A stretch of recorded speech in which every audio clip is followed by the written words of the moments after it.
I'm back. I made it. I'm still here. Wing It Podcast, goosedigital.com, episode 4. You got it. Okay, we're in. Whew. Yep. All right, we're here. Guys, welcome. Who do we have? The new guys. The new team. New team, yeah. So Sam here. And Renata. Kevin. Okay, welcome, guys. Hey. Michael Turksani. We're doing this, we're banging these out, as we said last time. Trying to do a couple more today. Okay, the beer's already out. Already. So let's try to keep this on the PG. We're on overtime. Friday of the long weekend. Oh my God. And Friday. we're here over a hot mic. True. Work for the True. people. This is the definition of overtime. Oh my goodness. Okay. We're talking about, what are we talking about today? I think we're talking about roles to keep internally in an organization and roles you can outsource as it relates to marketing, digital marketing, marketing automation. So we did a blog because we're an agency that helps clients at 2 levels.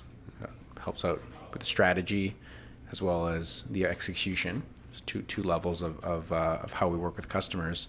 So we put a blog together that explain when you're building out your digital marketing strategy, what roles should you insource, what roles should you outsource, what's the kind of right way to go about doing it. Recognizing that a lot of companies are probably starting to do that and evolve their teams, or they may have tried and something's changed and they're basically having to start over. Yeah, I think so. We talk about this a lot too, and we have a lot of clients and prospects and organizations we talk to, and a big part of how we go to market and what we talk about is change, right? Change in landscape, competition, technology, the market needs, customers. So I think organizations are constantly reevaluating, do I have a team or a group, whether that's internal and external, that can actually address whatever that change is? Mm-hmm. Yeah, absolutely. Yeah. So we're going to go through a number of items here. Got some new people on the blog, okay? Or on the vlog. Is this a vlog? Alex, is this a vlog or a podcast? Vlog. A bit of everything. Yeah, bit it would be a vlogcast. Bit of everything. Yeah, a bit of everything. See, that should be a topic for another discussion in terms of your content creation. How do you define? I think when you're this digital, you're just everything. I think Sam owns the content strategy for this podcast, at least trying to. Right, so kind of co-collaboration a well-documented list. Mind you, this is Wing It, so we're not supposed to go too crazy on the Well, we don't script it. That's true. Yeah. So just gonna go through the summary on the end of that. So this blog's on our website. It's probably available via LinkedIn. Mm-hmm. We'll link it in the description so if people want to read through it. So the first kind of summary item was really, well, you're going to need people in your organization to own this. If you don't have a VP of digital, or maybe you have a marketing leader, but you don't feel like it's the right place to have the new digital strategy just wholly fall on that person's shoulders.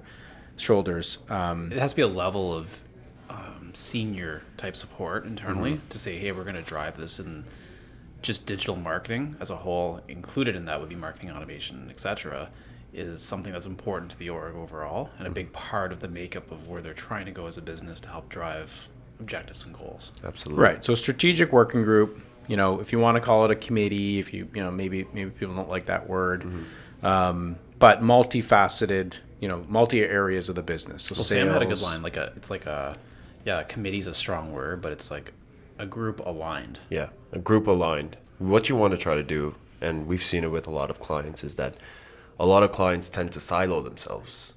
And when you're siloing yourselves, you're not really working together as a team to come up with something, especially that digital marketing strategy. It's so new to so many people, without having, thoughts and advice and coming together as a team to work on something like this and putting it all in one person's hands.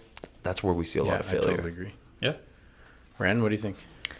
I actually think you need a cheerleader on that side. And by that, I mean you need, especially if you're moving them from a traditional marketing forum to, bringing them into the digital age, you need people that understand the benefit of that transformation and can actually talk to other people in their organization about what it is we're trying to accomplish for them.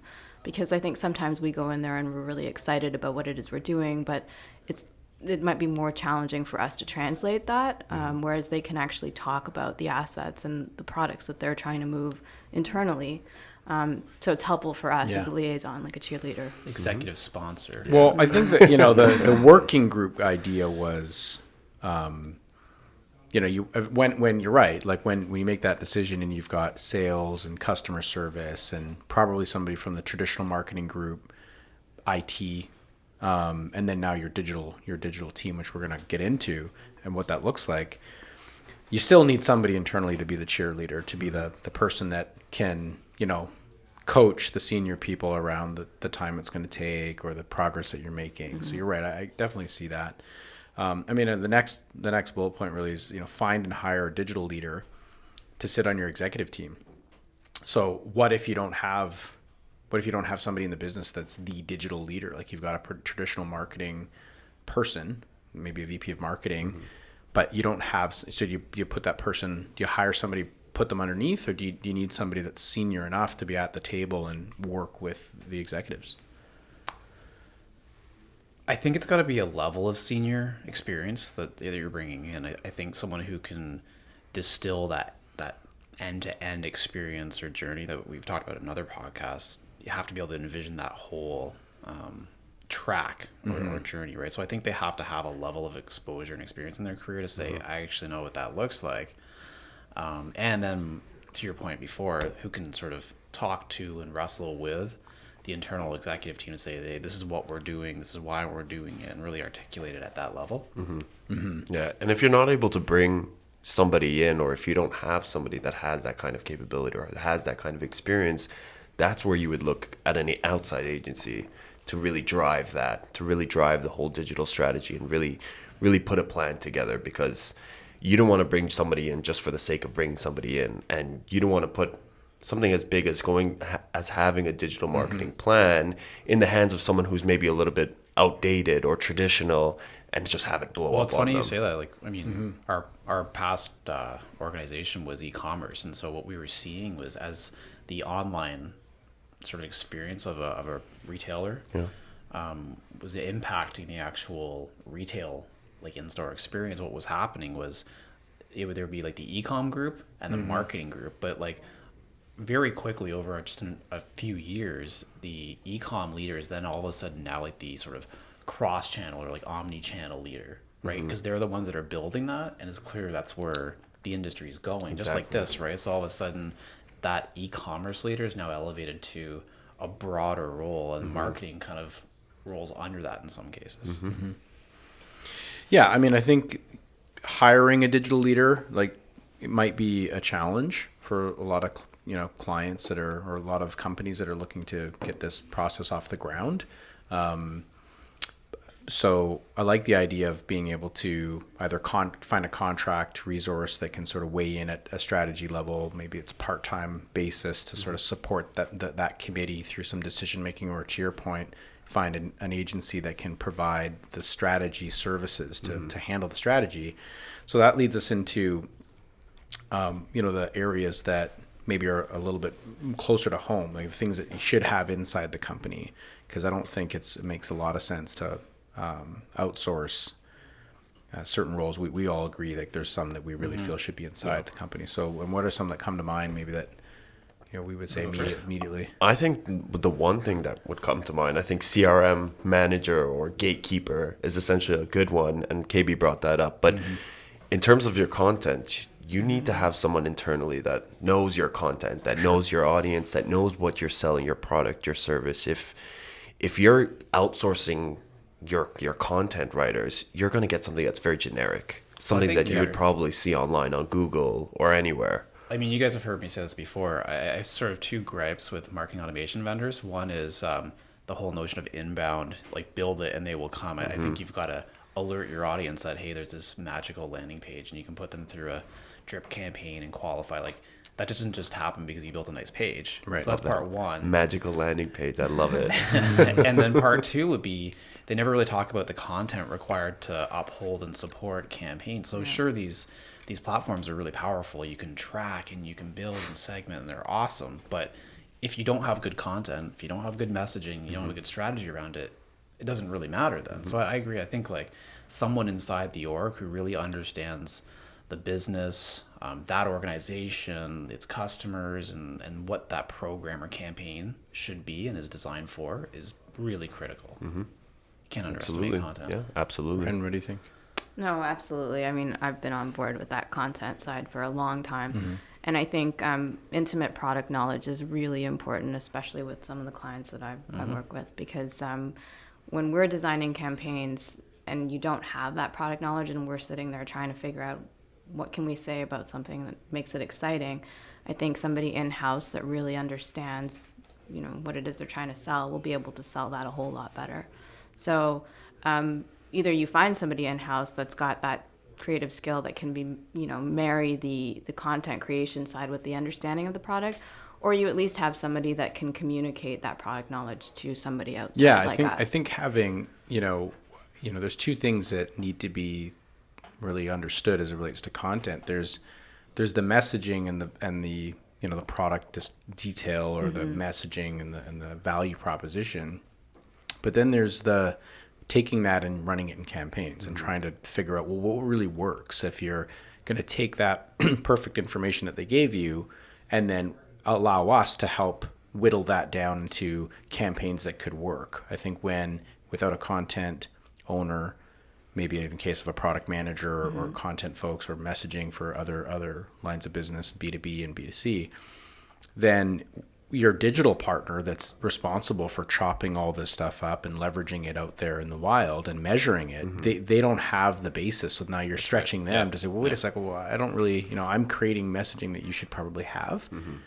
So, you know, how do you deal with that? Because we come up against that a lot. You know, I think it's the difference between content strategy and content, core content. Yeah. So another role, Sam, you just alluded to it, was some sort of, it doesn't necessarily have to be CRM admin, but someone who has a strong or at least pretty good knowledge of the CRM and an ability to sort of either pull reports or understand the lists, the contacts, how things are set up. I think a marketing automation sort of environment can only be as successful as the CRM it's working with. Absolutely. There are cases where they can work independently or at least as for a short period of time. But at the end of the day, they're so much more powerful together, like peanut butter and jam. Absolutely. So I think that's a really important role. So for do you sure. then think that the people in-house should be analyzing that data too? Or that's something that we should be doing? I think both, to be honest. Like we should have a clear understanding as an agency deploying marketing automation campaigns, the kinds of engagement, the trends happening, what are the learnings and what can we do better and continue to iterate for improvement.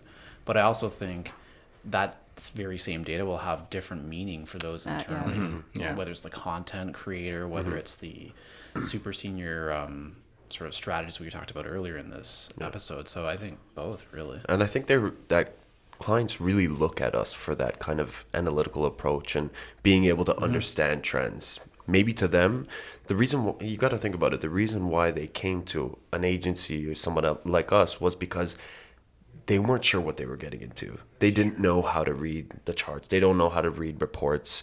You know what I mean? Maybe they know how to read it, but they don't understand it. So I think they look at us as the experts in this. We can understand trends. We can understand where there's weakness, where there's an opportunity.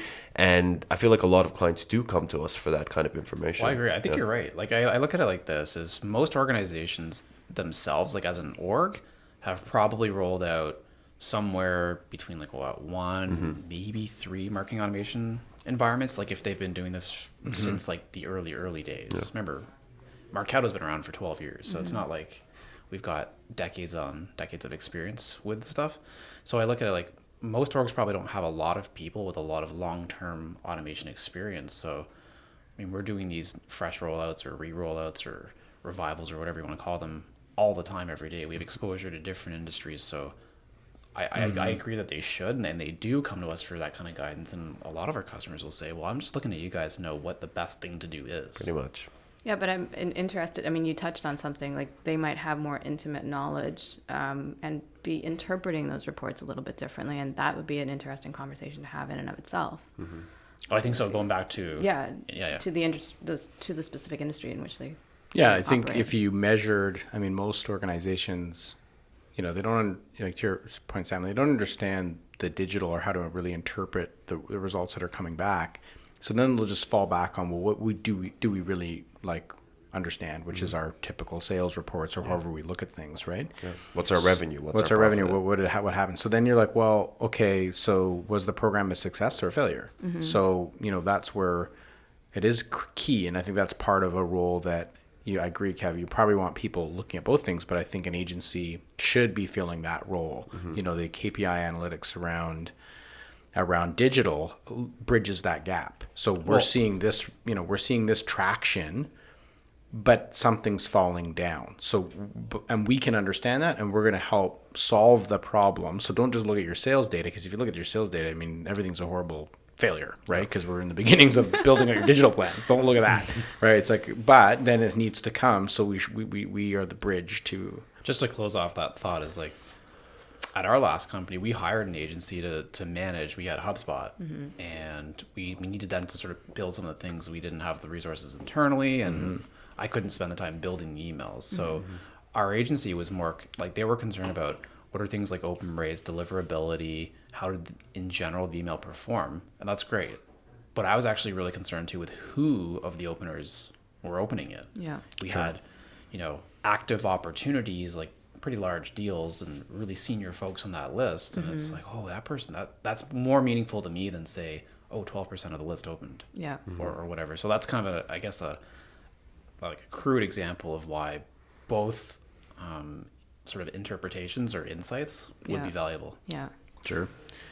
Which goes to I think a role that we probably in our business, it's the cornerstone of what we do, which is the marketing automation system administration or management. That feels like an area that a lot of companies should lean on agencies to. Maybe you end up having a hybrid where you've got the system co-managed, but I think a lot of what we're seeing is that don't bring those resources in. That would be probably one of the last places you'd go to insource, because limited budget. I mean, hour for hour, dollar for dollar, an agency will do all that work way faster, better, cheaper. I do have a theory. Can I run my theory by you? So we have, how long Salesforce been around for? Like 20 years or something? Yeah, I'm guessing. Like someone's going to comment and correct me after this. in fact, so we should. I don't know how long this role has been prominent for, but we do have legitimate CRM admins. Like that's a pretty standard role in a larger either sort of IT ops org chart or like a marketing one or whatever, right? I think in maybe like 5 to 10 years time, we're going to have marketing automation admin roles. February 1999. Absolutely. All right, so that's not a bad guess. Not bad. So what's going to happen is that's either going to be its own unique role, Right. or the CRM admin that the responsibilities of what a marketing automation admin will bleed into the CRM admin. Yeah. It's just And creating that new person's roles. really overworked. Yeah, absolutely. Yeah. It's just creating new roles. This whole marketing automation, strategy, this platform, it's all creating new roles. And one thing that I'm noticing, and I have been noticing for a while now, is that a lot of these external agencies are now not necessarily becoming just external agencies, but actually an extension of the team. Yes. They're being incorporated a lot into the company as to the day-to-day activities. Like we've built up relationships with some of our clients that it's like we work at Goose, but we also work for a lot of these other clients, and we're with them on the day-to-day basis, and they see a lot of value in that, and that's producing a lot of value. I think about what Ren was saying earlier, right? When you're thinking about like the content creators in house, right? And I kind of got this thought is you're investing in that individual in that role to really understand the business, and the longer that person's in that role doing that kind of work, the better they're going to get at it. And so it's like, okay, you really want that to be an internal role rather than outsourced, and who knows where that outsourced person goes. Maybe they move on or whatever. And so I was thinking, as you said, that is if we have a long-term relationship, any agency has a long-term relationship with a client, you also get to know that business. And so you're absolutely right, you become an extension of that team, and that's so valuable for that organization, right? And for us too. Like that means we can do better work. Yeah, absolutely. So what about paid media?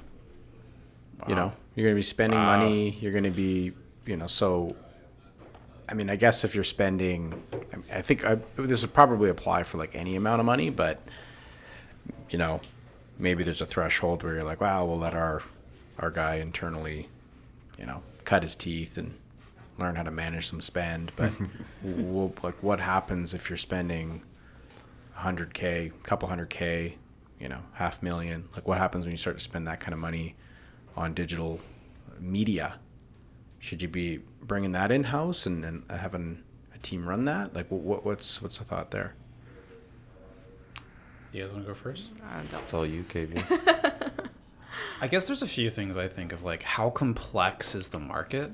Like, is it sort of an exercise in learning internally, or do you want to get out with a framework that an agency with a strong skill set there can go and snap in pretty quickly with some decent results off the bat? Or you say, this is actually really critical to our long-term growth, and so we're going to just invest in the learnings to start. Like, I think of like a pure play web only retailer who's like a big part of their traffic, and then by proxy sales will be through, we'll just call it digital marketing tactics, whether it's SEO, SEM, whatever.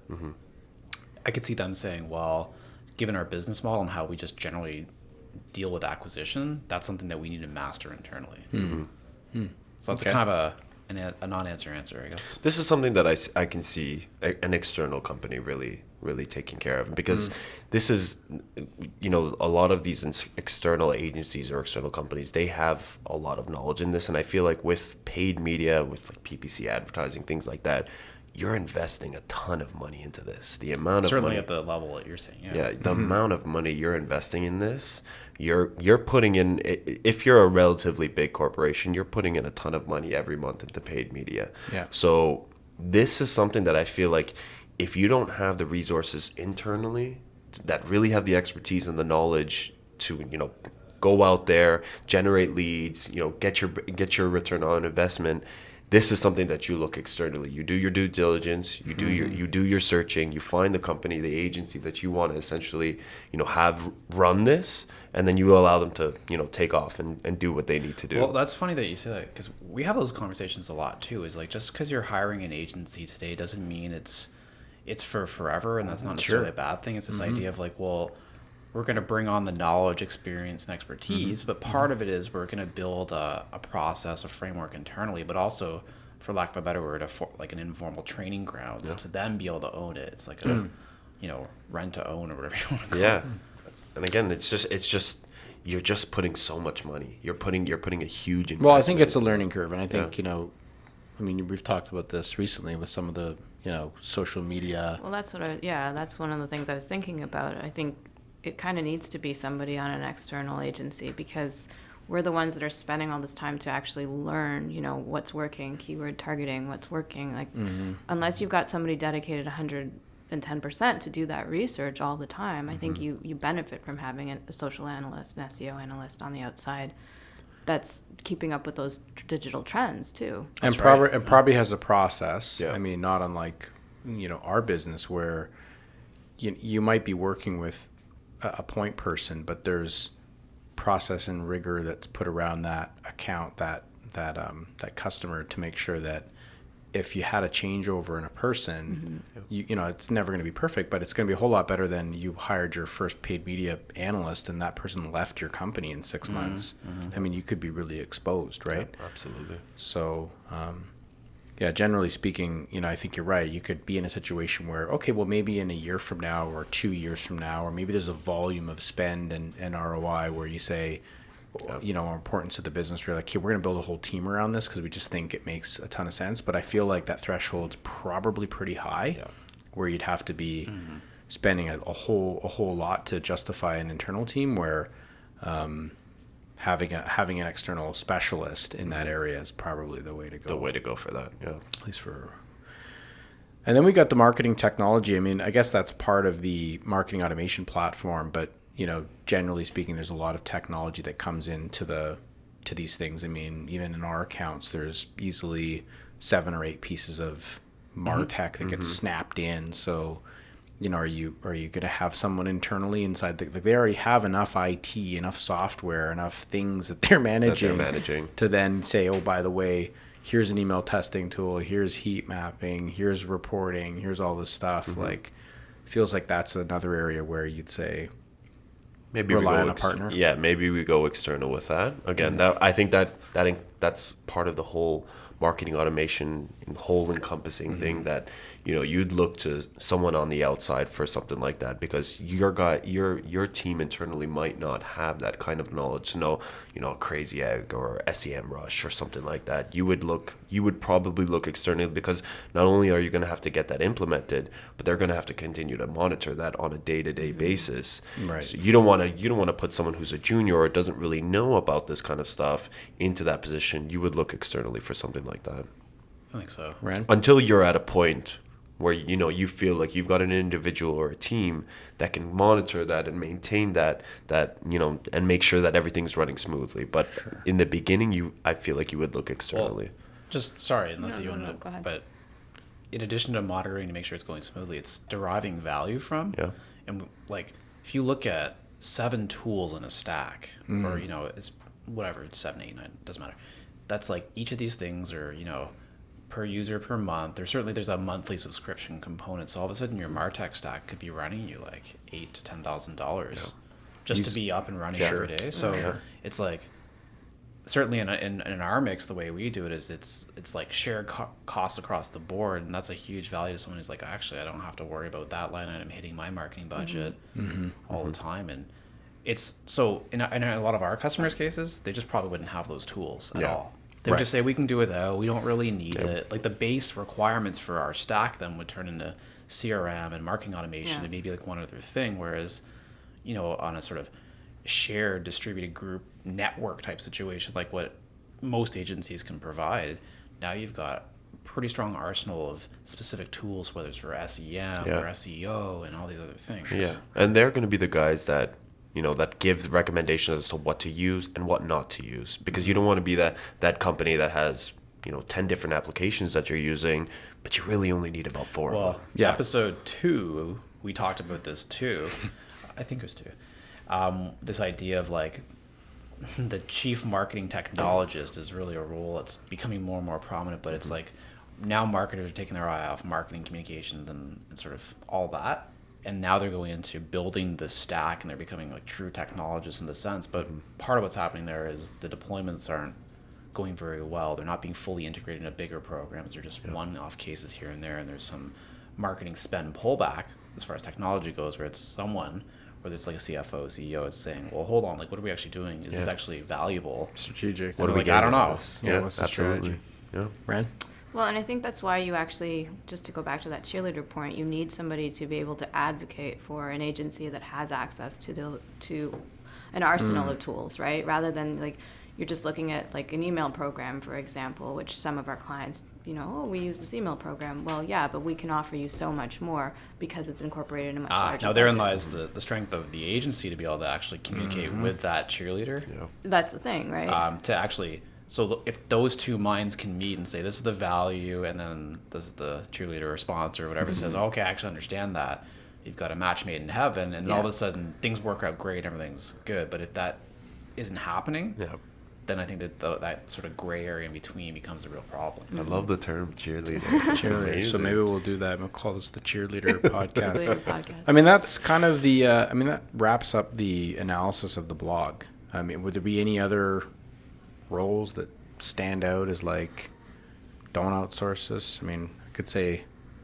there's probably other ones, but I mean, those are the core ones that we see. I mean, everybody, complains about content, who's going to lead this. I mean, the core messages around, getting a group of people, have a cheerleader, whether it's a contracted resource that that is operating at a more of a senior executive level with you alongside your team, or you happen to have somebody internally, and then augment the team. Yeah. Keep your content inside, and then augment your team with the technology and the paid and the marketing automation. Yeah. I think like, sorry, KB, but I think like maybe 5 years ago, maybe 5-6 years ago, there was a time when, there was this clear divide of external and internal. But I think that as we're going into 2019, 2020, and marketing automation and digital marketing is playing so much more of a prominent role in a company's success. we're seeing the two kind of combine together, the external and the internal coming together. Just to my point before, where it's essentially becoming an extension of the team. It's kind of becoming like a hybrid. They're both coming together, both have the same goals. You know, that integration is a lot more apparent now than maybe it was 5 years ago. Well, I think we're seeing, you know, outsourcing in IT, if you want to like maybe compare it to sort of like an IT outsourced.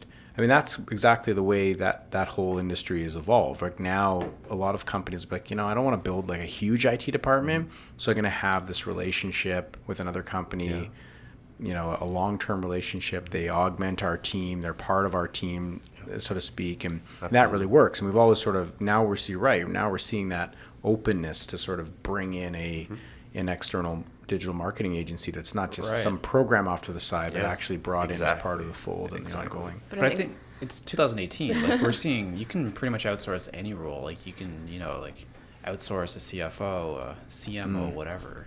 Outsource the CEO, and then get back to another cliffhangers. Will MT be here next week? Game changer. All right, well, we're going to wrap it up. Ren, what were you going to... I was just going to say, I mean, it actually speaks to the kind of relationships we have with our clients, though. We're really lucky to have a really intimate relationship with most of our clients, because that's what makes us work really well with them, right? Yeah, so. Absolutely. And I think that's where a lot of this thought stems from, is that, you know, we've got so many clients across everybody here, and everybody seems to have such a strong relationship with who they're working with. And it just comes back to, again, it's not so much outsource and, you know, people that you have in-house. It's all coming together now. So, All right. But will you be here or outsource? Yeah, Outsource next no, episode? I don't think so. to be determined. But, you know, we just said that I can outsource anybody, so I guess we'll see. We'll see. Wow. Yeah. Okay. Outsource strategy. All right, episode 4. Yeah. Episode 4 in the books. In the books. Peace.